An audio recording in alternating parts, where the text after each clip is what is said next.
So to have somebody who I felt comfortable to ask questions to and then get the clarity, it was a real light bulb moment because I had such a different perspective on what I thought it was to what it actually is. That started the curiosity, so it's almost like, okay, well, if I was just polarizingly wrong about that, what else is there to know? So I started to ask more questions, and one question just led to the next, to the next. You're ready for your Shahadah? And I'm like, really? Am I? I don't know. Am I right? And she's like, well, tomorrow is not promised. Yes. And that was the moment I was like, okay, she's so right. The first time I put the hijab on was the most liberating experience of my life.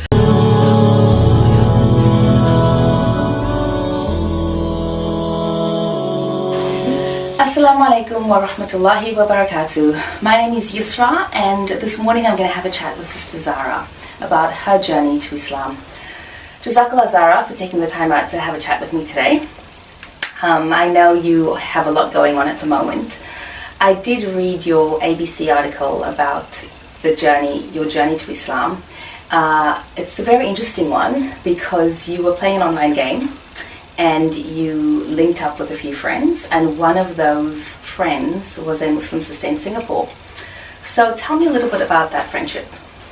Yeah, it's really unexpected, unplanned, and just been an absolute delight. She's just such an incredible person, and she's really changed my life. The impact that she's had, whilst it is not direct impact, and she never intended it and I never intended it, is something that will stay with me forever. So I can't wait to, it's a strange friendship because we've never met in person, so I really can't wait to meet her in person.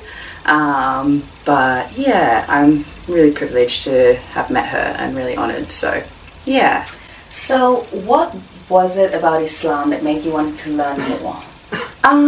For me, the curiosity around hijab and why women wear hijab. I've had, I guess, been blessed with an influential background through my career and my job, and this year was selected to champion women in the workplace through my career. So probably more so than ever, I've been more interested in equality and women's rights and, empowerment pieces.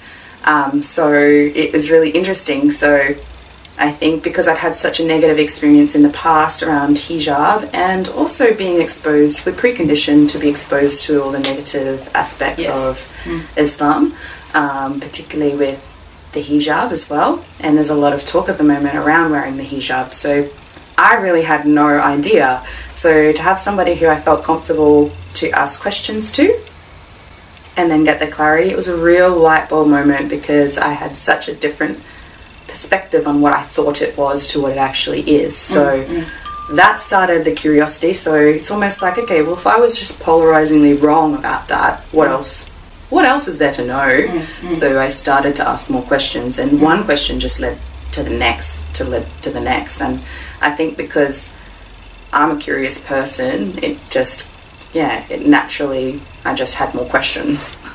So what does hijab mean to you now as a young Muslim woman? For me, I really feel like the first time I put the hijab on was the most liberating experience of my life. My background,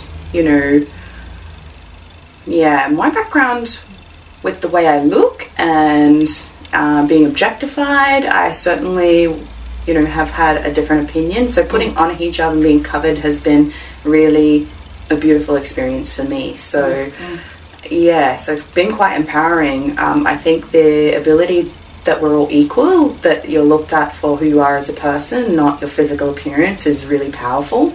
And that protection, I really wish I had have had that in my 20s and growing up, so I wasn't so objectified all the time, or based, opinions being based on your appearance. So for me, it's been absolutely incredible. So growing up, I know you said that prior to accepting Islam, you identified as being atheist. Was religion ever a part of your story, ever growing up in your family? Very little. Very little. My mum doesn't practice any religion, so I had some exposure to Christianity through high school, so through your normal religion studies. but I wasn't all that engaged with it. I did do a little bit of like Bible camp, that sort of thing, but nothing really long term, so very little. So I don't even really know much about the Bible or anything in terms of any other religions, just the basis on what I've picked up here and there, because I had no interest at all to learn more. So you've gone online, you've made this wonderful friendship with your friend Kim, and you getting to know each other really, really well, and you're starting to learn more about Islam through your own curiosity. What was the moment like? Tell me about that moment of realization where you thought, look, I actually really want to take Shahadah now. What did it feel like?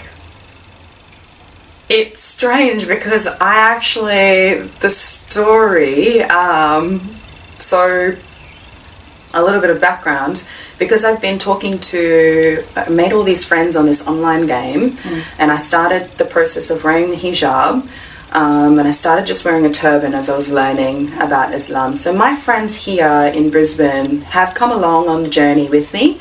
So after a few times going out to dinner and wearing turbans, of course, they're like, what's going on, Zahrah? Did you have a bad haircut? Like, lots of different curiosities came out, and I'm like, oh no, I'm, exploring Islam and learning about the faith. So it got to a point where my friends have been wonderful, but they were a little bit concerned about my online presence and the time that I was spending in this game and WhatsApp just talking with these people who were really dear to me. So they're like, oh, maybe you should like, I don't know, go on Facebook, reach out and meet some Muslim people that are actually here in Brisbane, not in other countries. So I was like, yeah, okay, that's fair enough. I understand. I'm not becoming a hermit. I can do that. So I reached out through Facebook on the Brisbane Muslim website, and I was just, like, hey, I want to learn more about Islam.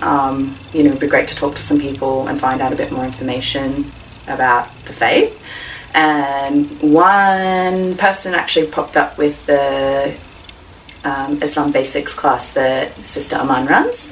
So I reached out to her and I said, okay, this could be a really good class for me to go so I can learn to see if this is something I want to do. So I came to the mosque, and it's the first time I've ever been to a mosque. So it's super scary. I really didn't want to go in. I was like, oh my gosh. But then I saw Sister Aman and I was like, oh my gosh, this is a really welcoming face and very familiar. So she and I met that day with the intention of me just wanting to sign up to a class to learn a bit more.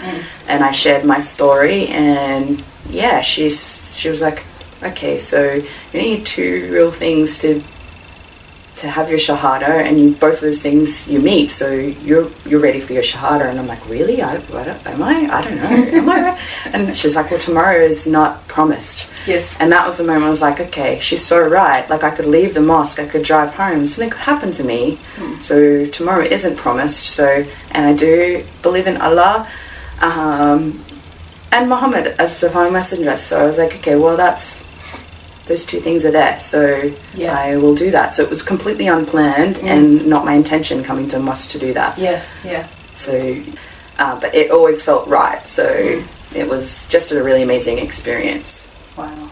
Yeah. So what has your learning journey been like? I know we are all on this lifelong journey of learning, and there's so much out there to learn, and we're lucky enough to be growing up in an age where, well, we're grown up already, but to be learning in an age where there's so many resources and so many great Islamic courses online. Is there anyone in particular that inspires you? Yeah, there's a few different YouTube channels that I watch.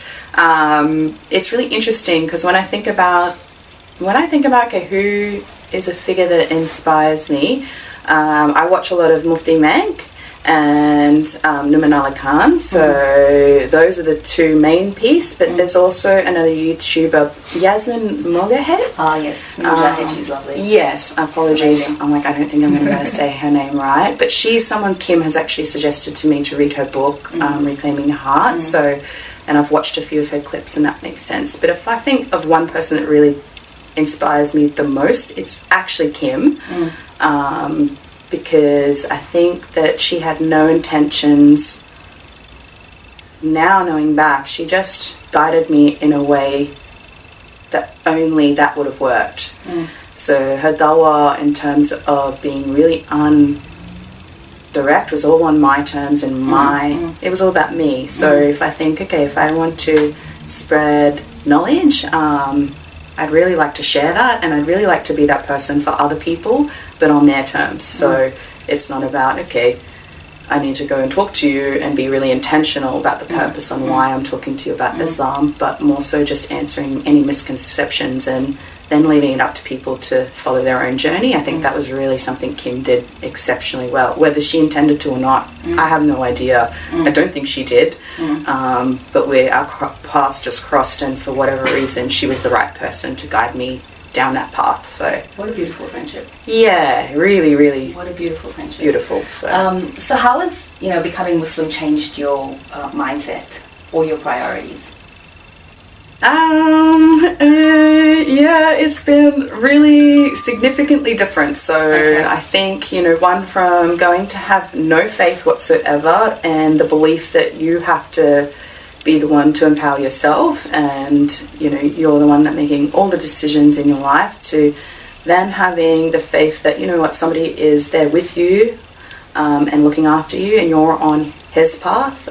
So that's completely different in every aspect of everything that I do. So that's really relief. It's taken a lot of, I guess, the anxiety of just general life and life's purpose away. It's almost like these things are meant to happen. So what's the lesson, what's the test, or what's the blessing in the things that I'm going through on a day-to-day basis? So it's made me think very different about the world around me in such a very short period of time, and I'm sure I'll get a bit more insight and a bit more clarity as I progress through my journey as well. So what has this experience been like for you and your family? Because obviously it's been a journey that you've been going through together. Tell me a little bit more about what it's been like. Yeah, I think it's difficult for my family. So my family doesn't live in Brisbane, so they live in the Northern Territory. And my grandma lives in Gympie, so if I think about the two people who are closest to me in my family, it's my mum and my grandma, and they're the two probably most concerned with what's going on with me at the moment, because there's so much change in my life. And it's been hard for them because it's not like my friends where they've been able to come along on the journey with me, so they haven't seen me transitioning into a turban and talking about what that is like and having those conversations on a daily or weekly basis that I have with my friends and my work family. So they've just seen an instant, oh, Joni's wearing hijab now, so what's happening with that? And okay, so now she's doing this, and these are all really fast changes for them. And in fairness, they're pretty fast changes. Yeah. So it's been something that is challenging for them. Yeah. So you're also making a blog on your journey. Tell us a little bit about that. Yeah, so really and this is probably why I choose Kim to be my biggest inspiration, is because when I was selling all my home contents, I was putting on Facebook Marketplace and Gumtree, and I had a lot of people, ladies, that came back 2 or 3 times, and then after about the second or third visit, they finally felt comfortable to ask questions. So obviously when people see me, they see a white girl with blue eyes wearing a hijab, and it's a little confusing, and I talk like an Australian, so they're like, okay. So it starts off immensely awkward. So it's like, I'm so sorry, I don't want to offend, but where are you from, and you're wearing, what made you wear that? And then the questions flow. And then once they realize I'm not offended at all by any of the questions that they ask, in fact, I'm really happy to share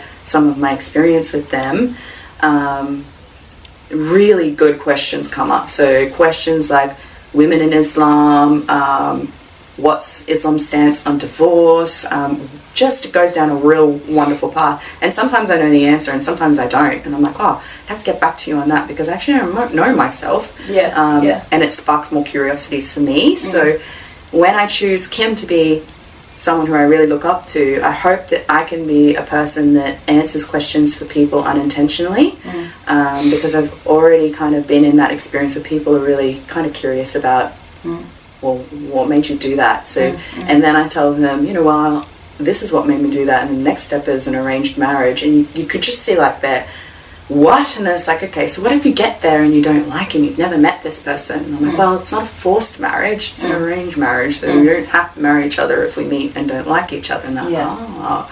So there's a lot of misconceptions just in general around my process, so it's nice to be able to share that. So the blog is about that. Okay, so the blog is sort of answering a lot of those questions and debunking some myths about Islam, is that it? Yes, okay. Yeah, essentially. And just, I guess, satisfying some curiosities, because I think as a culture, we're really overly considerate of offending people. So I know for me, myself, I would never have gone up to a sister and asked a sister about hijab prior. I was just lucky that I met Kim, and then I had someone comfortable to ask those questions to. So I think there's a lot of other people from that experience alone with having strange people come over and buying my things that have the same questions, but they don't have anyone to answer the questions. So hopefully I can be that person who they can be comfortable to ask. They see something familiar or whatever that might be for them, that they can ask some questions. And I guess it's also a great step towards understanding different cultures and appreciating that diversity as well. Because there are so many different cultures within this community, and if we can just learn to accept and be more appreciative of that diversity as a community, it's so beneficial to all of us. Yeah, you know? I couldn't agree more, and I've been really blessed in my workplace to experience what inclusion and diversity means and what that can do for innovation and thinking, and it's changed how I've thought as well, being exposed to just different people from different backgrounds and having that ability to actually have a conversation that's comfortable, where you don't have to, you obviously can be considerate of the other person, but you don't have to be overly worried about offending someone. Because I think that's probably what holds people back from asking the things that they're thinking about, is they don't want to offend, so they don't ask. Well, your journey has really, really been a wonderful one. And it started in such an unexpected way. Yes. I'm so glad that you could take the time. I know you've got so much going on right now. I'm so glad that you can take the time to have a chat to us this morning. And I know that Kuraby Mosque was the place that you took your Shahadah, so I'm sure it'll always be a special place for you. Yes. We wish you all the best with your journey, with your move to Malaysia, and may your marriage bring everything that's the best for you. Thank you so much. Thank you for having a chat with me today, and hopefully we'll track you online and we'll hear more from you in the future. Inshallah, we'll see how that goes. And you know, it's a bit of a crazy story, so I'll share as much as I can. But yeah, feel free to find me on Facebook and Instagram and see how I go from there. And wish me luck on YouTube. I'm still figuring out how to do all the video editing and stuff like that, so that's something that's a bit crazy, but it'll keep me busy. I've got time now. Inshallah, all the best. That's the story of Sister Zahrah Fielding. Jazakallah everyone for joining us.